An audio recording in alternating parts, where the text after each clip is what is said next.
नमस्ते सबैजनालाई। आज चाहिँ जेन्जी आन्दोलनको क्रममा गोली लागेका लक्ष्मण राई जो नुवाकोटको कति अहिलेसम्म आइसियुमा राखेको चाहिँ उहाँको आज 1:45 बजे निधन भएको छ। मलाई फोन आएको थियो। म अस्ति एक हप्ता अगाडितिर ट्रमा सेन्टरमा रिपोर्टिङ गर्न जाँदाखेरि चाहिँ उहाँ आइसियुमा हुनुहुन्थ्यो। त्यहाँनिर उहाँको फ्यामिलीलाई पनि 3-4 दिनपछि थाहा भएको भनेर उहाँको दाइले भन्दै हुनुहुन्थ्यो। आज चाहिँ उहाँको निधन भएछ राति 1 बजे।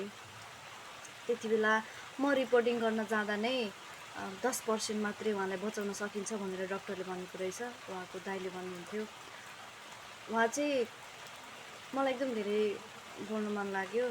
उहाँ चाहिँ अब उहाँको बिहे भएको रहेछ, तर श्रीमती विदेश जान्छु भनेर फर्केर नआएको, अब नहेरेको भनेर उहाँको दाइले चाहिँ दाइ भाउजूहरूले चाहिँ मलाई भन्नुभएको थियो मसँग।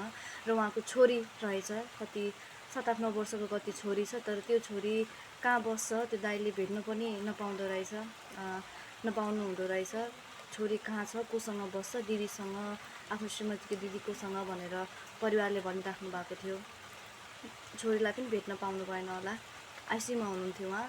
र उहाँले चाहिँ आफूलाई उहाँको घरको अवस्था पनि कमजोर नै थियो मैले सोद्धाखेरि। इभन मैले त्यति बेलामा न्युज बनाउँदाखेरि उहाँको फोटो, त्यो घाइते भएको त्यो फोटो थियो, तर मैले एउटा ओरिजिनल फोटो, नर्मल फोटो माग्दाखेरि पनि हामीसँग उहाँको कुनै पनि त्यस्तो फोटो छैन भनेर भन्नुभएको थियो। अनि मलाई त्यति बेलामा एकदमै धेरै नराम्रो लागेको थियो। अनि उहाँले चाहिँ उहाँको दाइले भन्नुभएको थियो मलाई, दाइले चाहिँ भरिया काम गरेर भारीहरू बोकेर चाहिँ आफूलाई पाल्नुहुन्थ्यो, त्यस्तो काम गरेर आफू बाँचिराख्नु भएको थियो भनेर भन्नुहुन्थ्यो।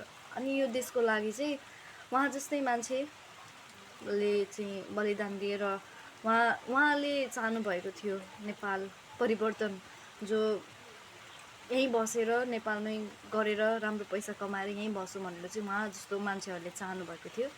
र उहाँ आफ्नै ज्यान दिएर चाहिँ देशको लागि ज्यान दिएर अहिले संसारबाट गइसक्नु भएको छ। मेरो धेरै धेरै सम्मान उहाँसँग र श्रद्धाञ्जली भन्न चाहन्छु। र उहाँलाई पनि वीर शहीद घोषणा गरियोस्। र अब उहाँ जस्तै मान्छे रहेछ यो आन्दोलनमा मरेको, यो आन्दोलनमा आफ्नो ज्यान दिएको।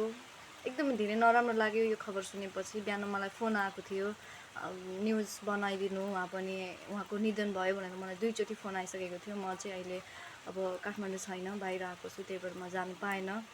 र मेरो तर्फबाट धेरै धेरै सम्मान र श्रद्धाञ्जली छ।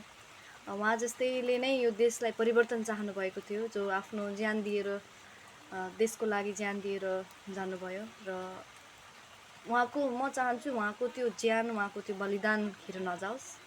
हाम्रो देश, उहाँहरूले शान्ति, उहाँको चाहना पुऱ्याओस् हाम्रो देश भन्ने। उहाँलाई चाहिँ छोरीलाई पनि सायद लास्टमा भेट्न पाउनु भएन होला, अब कसले ल्याइदिन्थ्यो र त्यहाँनिर। उहाँ जस्तै मान्छे चाहिँ हाम्रो देशको लागि परिवर्तन उहाँ हुनुहुन्थ्यो, असली चेन्जी, जो आफ्नो ज्यानको बलिदान दिएर चाहिँ देशलाई बनाउनलाई चाहिँ अघि सरेर गोली खानुभयो। र उहाँको गोली पनि कञ्चटमै हानेर अनुहार यस्तो भएको थियो, फोटो देख्नु भएको छ होला। आइसियुमा हुनुहुन्थ्यो, नहोस् बोली सुन्न पनि पाउनु भएन होला उहाँको फ्यामिलीहरूले।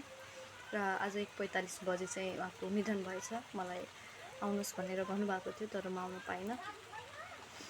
उहाँको लागि पनि केही गरोस् यो सरकारले। र उहाँहरूको जति पनि यो जेन्जी आन्दोलनमा आफ्नो ज्यान गुमाउनु भएको छ, घाइते हुनुभएको छ, उहाँको लागि नयाँ सरकारले केही गरोस् भन्ने मेरो आशा छ। र त्यो लक्ष्मण दाइलाई धेरै धेरै हार्दिक श्रद्धाञ्जली साथै सम्मान छ।